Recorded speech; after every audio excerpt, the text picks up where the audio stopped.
Então, bom dia para vocês. Nossa última aula, nós falamos a respeito do Brasil República, ou da proclamação da República, ou nós trabalhamos a questão da República da Espada, que é o primeiro período de desenvolvimento político organizacional da República.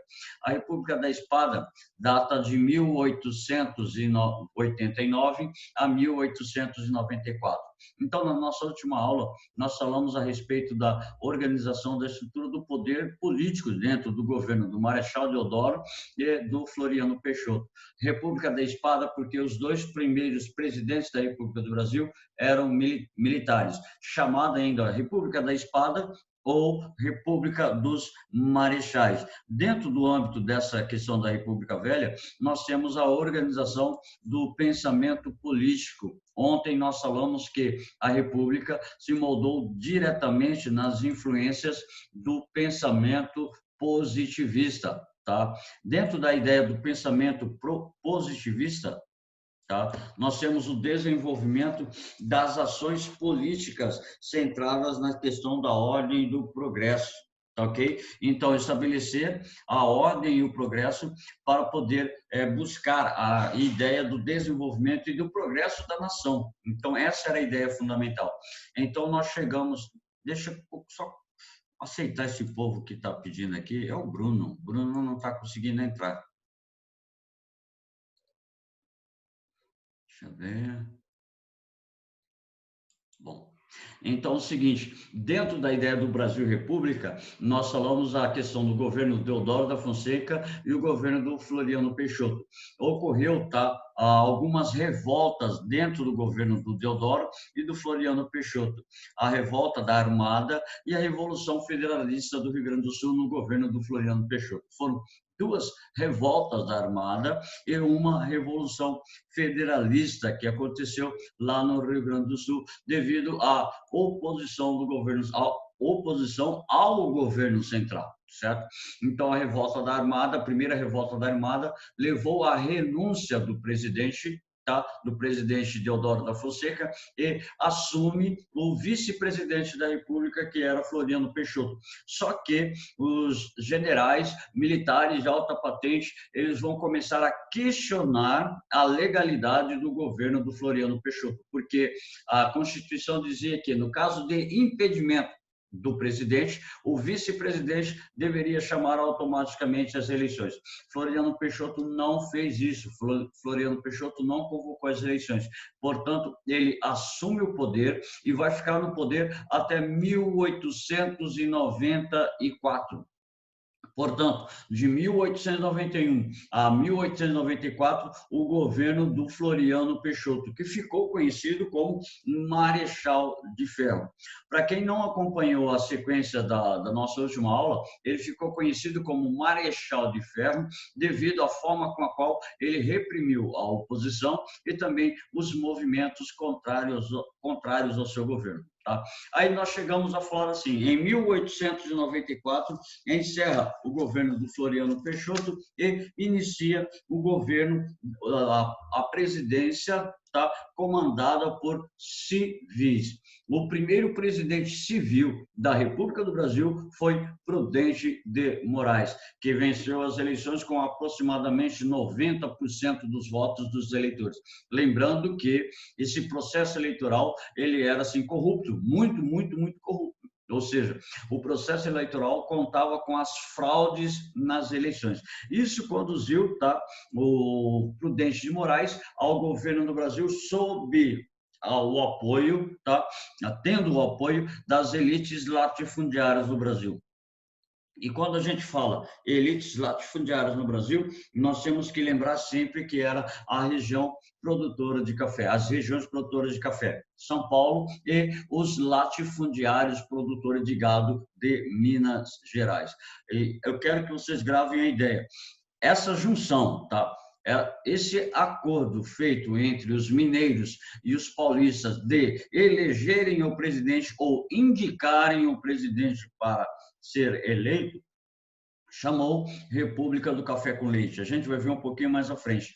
E dentro dessa República do Café com Leite significa que os fazendeiros, os latifundiários, tá, os chamados coronéis da República, os grandes chamados oligarcas, tá? Os grandes fazendeiros, os grandes detentores de terras, eles dominavam a política nesse período. Nós falamos na última aula que esses coronéis eram coronéis da Guarda Nacional, era uma figura importante, politicamente importante na região, ou poderia ser um fazendeiro, ou poderia ser um político, ou poderia ser uma pessoa de destaque na região, que era chamado de coronel, e ele manipulava a estrutura política local.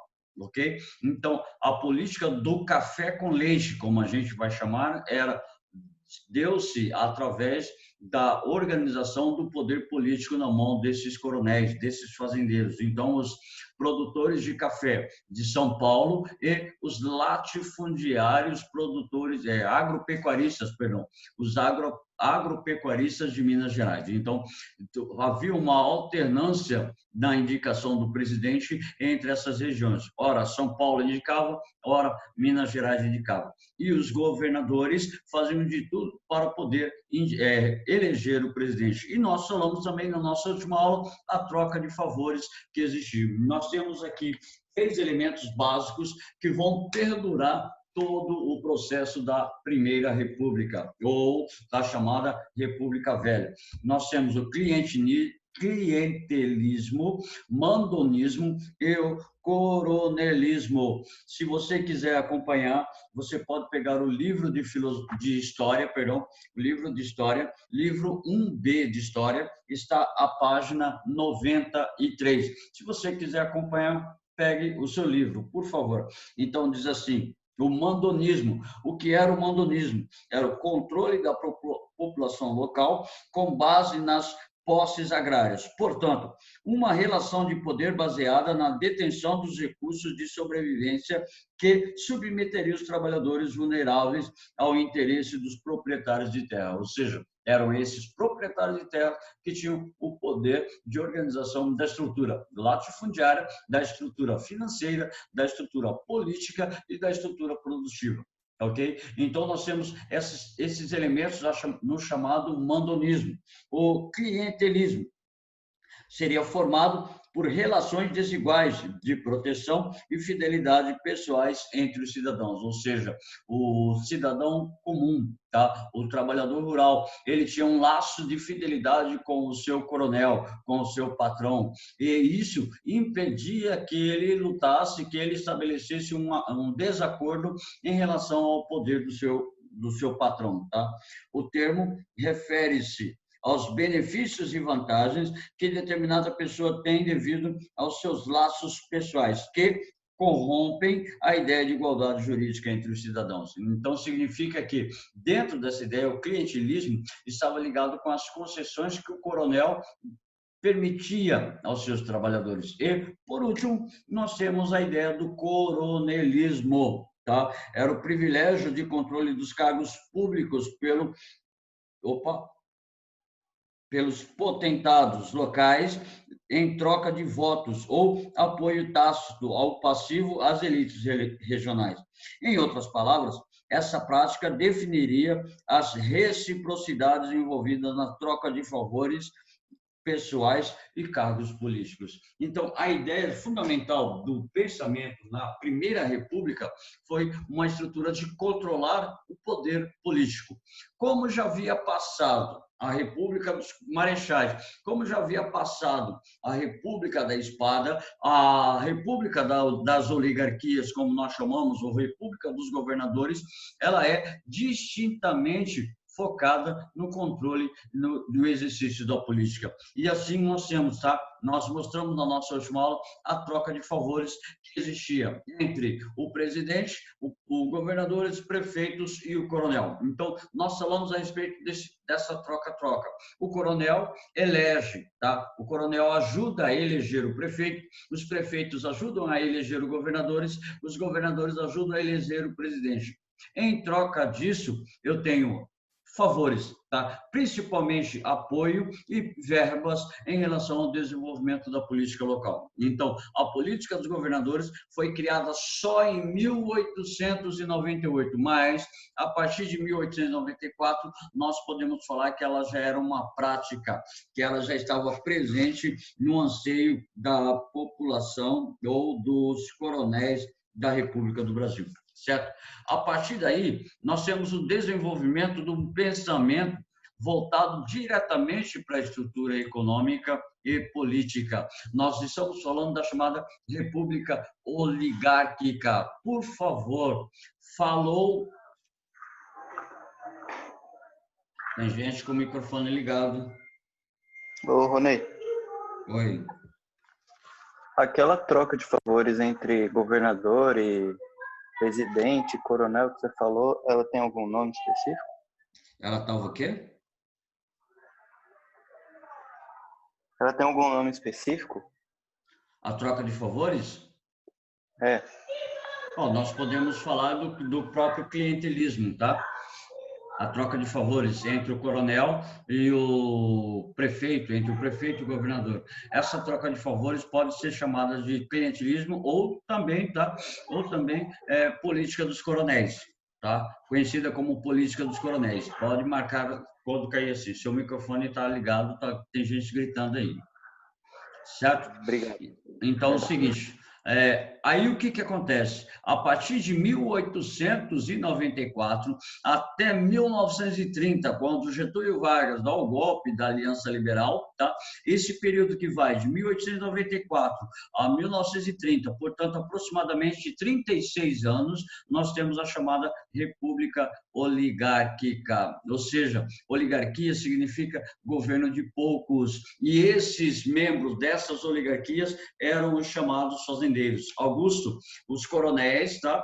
Os coronéis da República, eles eram os chamados senhores oligarcas, ou seja, eram aqueles poucos indivíduos que controlavam o poder. Por isso, nós temos o coronel regional, nós temos o coronel local, nós temos os coronéis que vão se dividindo no poder, certo? Então, a relação do poder dos coronéis, a política dos coronéis, é o fato dessa troca de favores que nós estamos falando, que o Augusto perguntou a respeito, certo? Então, o período em que o Brasil foi controlado por cafeicultores da região sudeste, especialmente de São Paulo e Minas Gerais.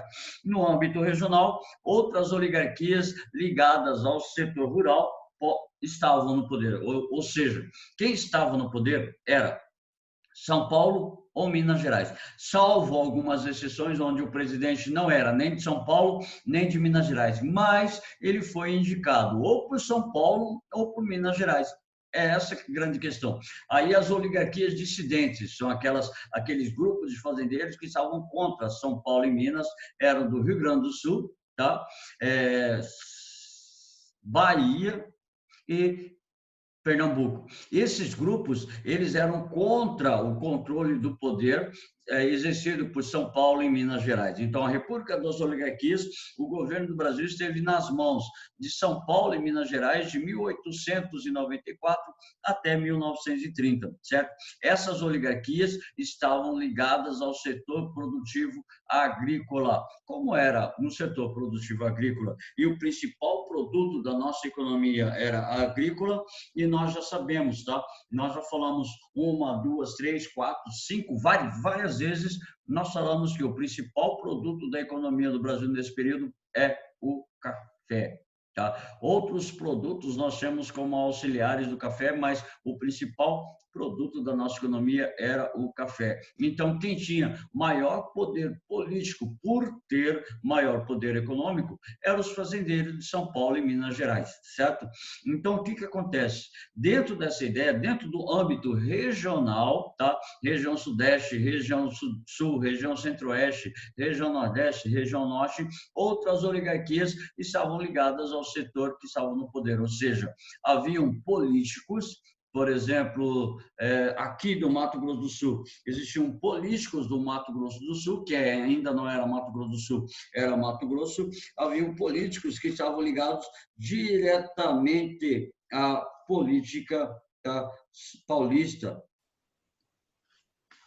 Acabou de entrar aqui. Quem acabou de entrar? Luiz Arthur? Fui eu, professor. Eu tô com a conta do meu irmão. Eu sou o Fernando Henrique. Quem? Fernando Henrique? Exato. Ah, tá. Porque entrou com um outro nome. Tá, ok, marquei aqui. Sim.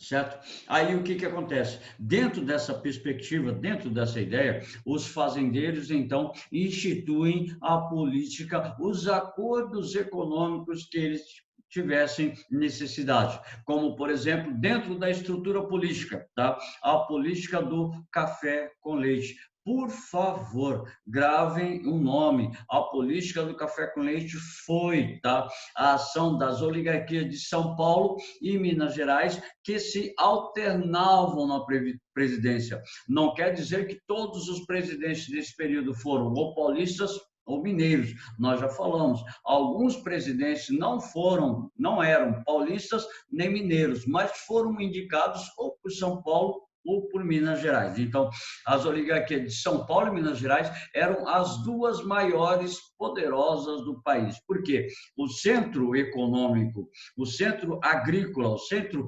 agropecuário de produção do Brasil estava em São Paulo ou Minas Gerais. Certo? A produção agrícola do café em São Paulo, Minas Gerais também uma produção do café, só que era mais forte a produção agropecuária. Tá? Principalmente a pecuária. Daí ficou comum chamar de política do café com leite. Claro, a respeito da estrutura econômica que está desenvolvendo dentro do Brasil. Então, as oligarquias menos expressivas, grava isso, oligarquia menos expressiva, são chamadas de, pelo vestibular, aliás, as provas vestibulares colocam assim, oligarquias dissidentes. Eram aqueles grupos que estavam contrários a São Paulo e Minas Gerais. Então, o acordo em troca de cargos e ministérios, ou seja, eles apoiavam São Paulo e Minas para ter um cargo, para ter um ministério, para ter uma secretaria. Mais ou menos o que acontece hoje. Quando o presidente é eleito devido à legenda partidária. A legenda partidária são os partidos políticos que apoiam o partido do presidente. E, em contrapartida, e em relação a esse apoio, depois de eleito, o presidente ele concede alguns cargos de importância, alguns cargos aos partidos que lhe apoiaram. Isso é uma prática que continua até hoje, tá? E não é ilegal. Não é uma prática ilegal, tá? Porque eu recebi apoio de fulano, recebi apoio de ciclano, então eu preciso mostrar também o meu ponto de vista em relação ao apoio que eles me deram. É uma realidade, uma troca de favores. Você me apoia, eu te dou cargos políticos e tudo mais. Só que dentro da ideia da República do Café com Leite, a manipulação eleitoral era muito, muito, muito grande, certo? Então, das oligarquias dissidentes, Rio Grande do Sul, Bahia, Rio de Janeiro. Agora há pouco eu falei Pernambuco, pode colocar Pernambuco também ao lado da Bahia, tá ok? Entre outros estados, como Pernambuco, como Ceará, estava contrário ao movimento dessas oligarquias, contrário ao grupo de oligarcas, certo? Então, a partir daí, nós temos o desenvolvimento da estrutura política dentro da República do Café com Leite. Algumas exceções, tá ok? Algumas exceções nas eleições, como nós estamos falando que nem todos os presidentes eram paulistas ou mineiros, tá? Em 1910, de 1910 a 1914, governou o presidente Hermes da Fonseca. Foi uma aliança entre Minas Gerais e Rio Grande do Sul. Ele criou a chamada política das salvações, tá? A ideia da política das salvações era a forma que o governo federal poderia intervir na estrutura dos governos estaduais para resolver algum problema ou para evitar alguma crise. Então, o governo federal poderia intervir diretamente dentro dos estados e municípios para manter a ordem e o controle estrutural do desenvolvimento político. Só que, dentro dessa disputa, estava o seu ministro Rui Barbosa. tá? E figura importante da economia e na política do Brasil. Rui Barbosa, ele foi ministro das Finanças do Brasil durante o governo de Deodoro da Fonseca, tá? E ele propôs a chamada campanha civilista.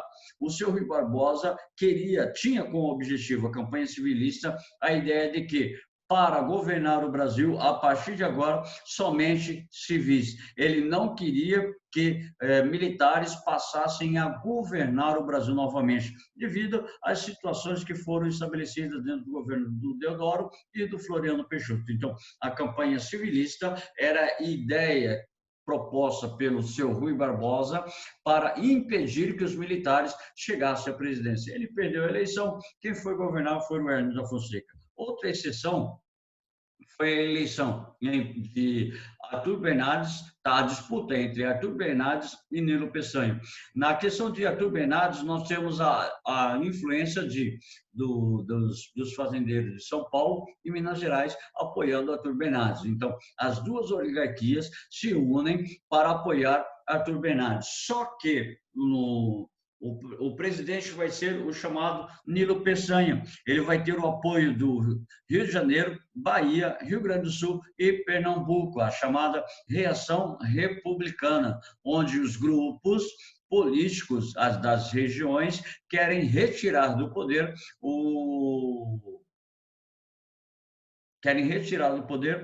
o controle de São Paulo e Minas Gerais. Então, a partir de 1922, Nilo Peçanha, no comando da República do Brasil, apoiado pelas chamadas oligarquias dissidentes, Rio de Janeiro, Bahia, Rio Grande do Sul e Pernambuco. Essas foram as duas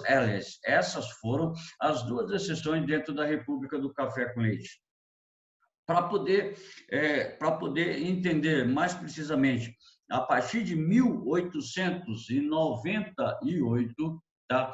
O Brasil estava vivendo a época que nós falamos a respeito da Belle Époque, tá? O período de desenvolvimento cultural, o período de desenvolvimento científico, um período de desenvolvimento artístico, tá? Um período de desenvolvimento nas mais diversas esferas do conhecimento, tá?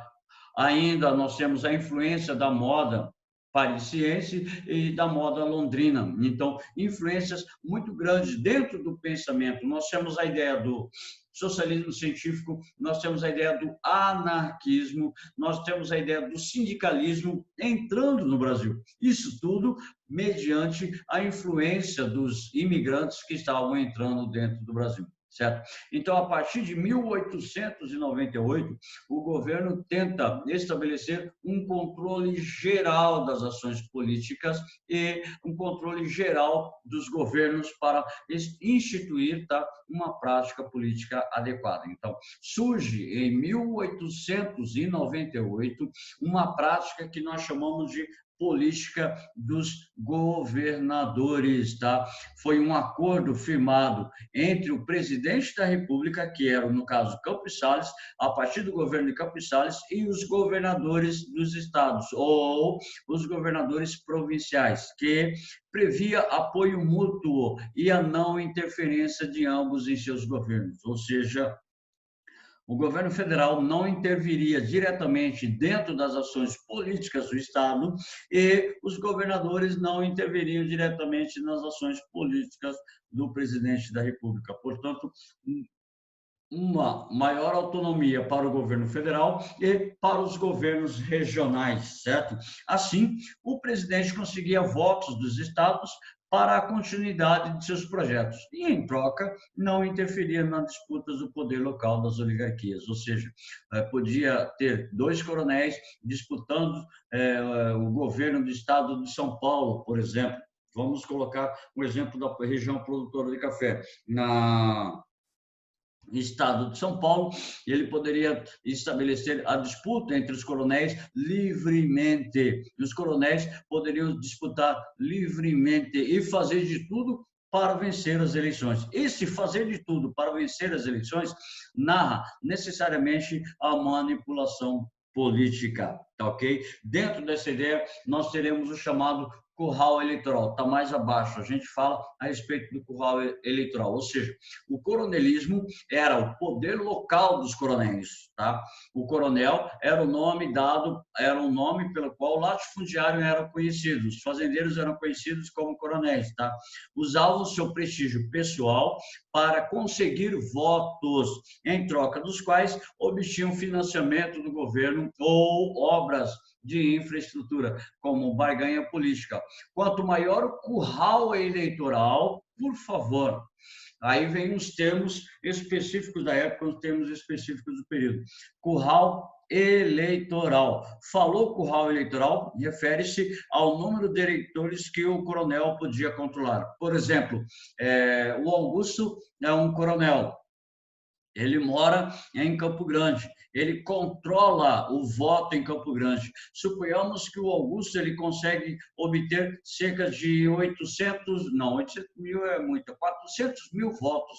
Suponhamos que o Augusto consegue controlar 400 mil eleitores. Então, desses 400 mil eleitores, todos vão votar no candidato do Augusto, porque ele é o coronel da região. Ou seja, o curral eleitoral era a forma com a qual o Augusto, ou o coronel, podia controlar os votos na sua região. Se ele tem 400 mil eleitores, ele tem um grande curral eleitoral. O Nelson tem 200 mil eleitores, então o curral eleitoral do Augusto é maior que o curral eleitoral do Nelson. Isso pressupõe que, então, o Augusto tem mais poder, tá? Quem mais poder de voto ou de controle político do que o próprio Nelson. Então, essa era a ideia do chamado curral eleitoral, controlar o poder de voto nas suas respectivas regiões. Então, aqui, tá?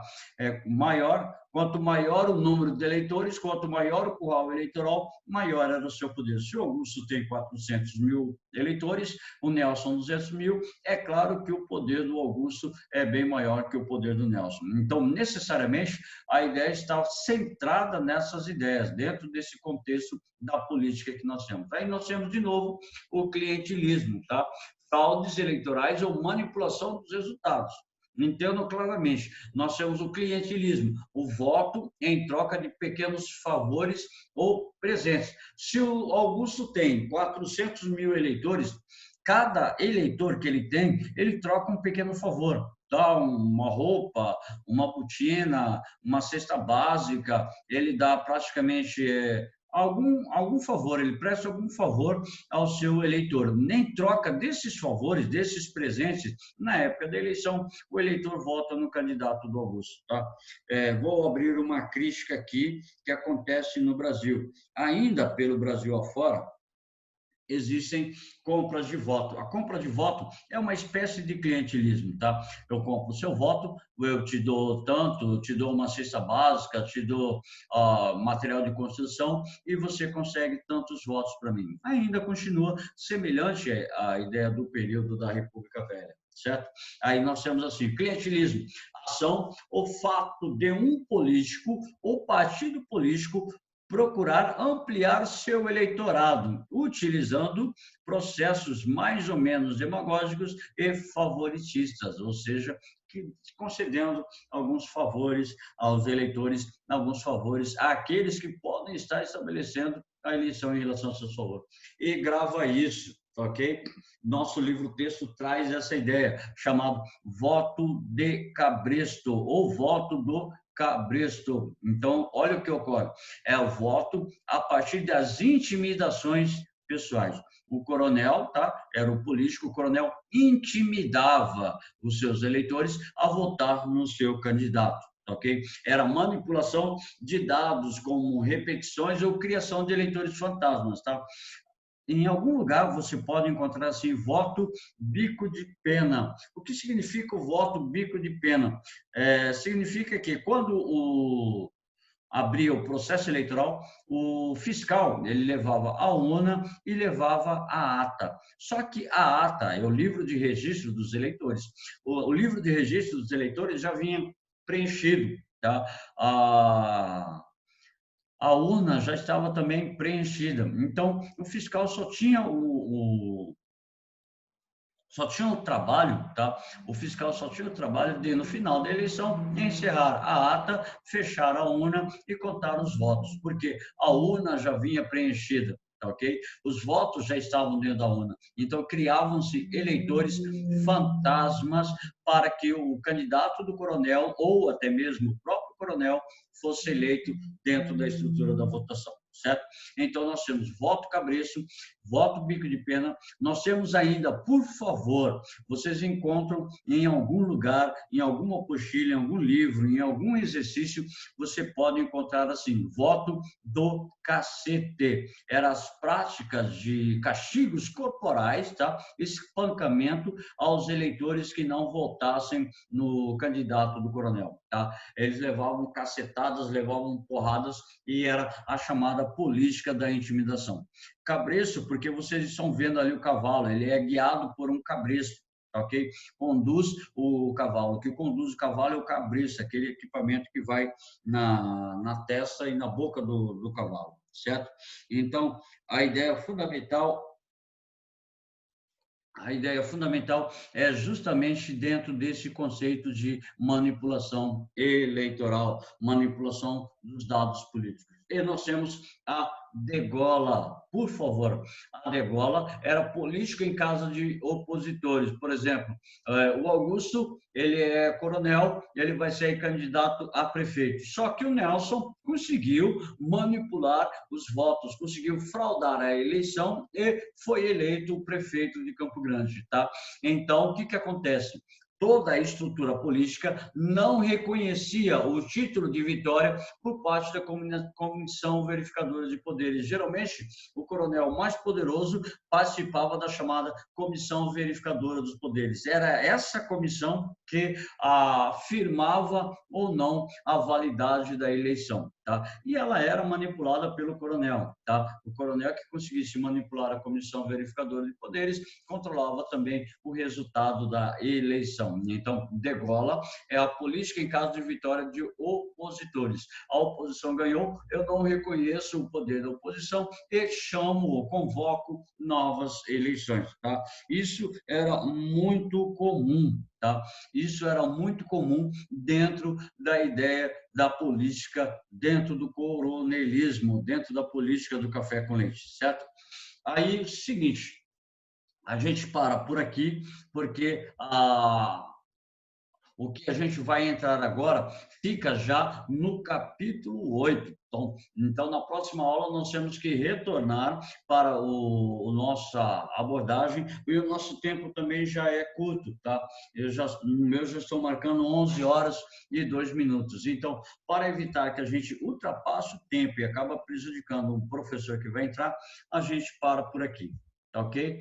Não sei se vocês tiverem alguma pergunta. Se tiver alguma pergunta, pode me questionar, por favor.